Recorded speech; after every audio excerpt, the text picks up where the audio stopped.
Hello বন্ধুরা, সবাই কেমন আছো? আজকে দেখো আমি দুপুরের মেনুটাকে তোমাদের সাথে শেয়ার করছি। এখানে আছে গরম গরম ভাত। গরম গরম ভাত দুপুরে কে কে খেতে ভালোবাসো বলো?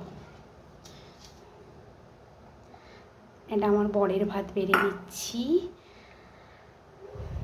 এখানে আছে পটল পোস্ত, চিংড়ি মাছ ভর্তা।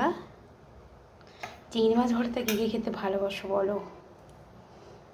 তারপরে আছে ডালের বড়া দিয়ে তরকারি, আলু দিয়ে।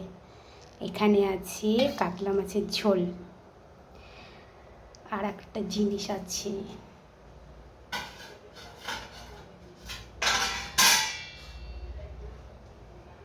সেটা হচ্ছে গন্ধরাজ লেবু। এটা না হলে তো খাওয়া হবে না। হ্যাঁ, এখনও কিন্তু শেষ হয়নি, আরও একটা জিনিস আছে। কী বলো তো? এই যে আম। কারণ আমাদের বাড়িতে তো প্রত্যেক দিন দুপুরবেলা আমের সিজনে আম হয়। চলো, এটাই ছিল আজকের মেনু। সবাই কী কী রান্না করেছো অবশ্যই কমেন্ট করে শেয়ার করো। চলো, টাটা।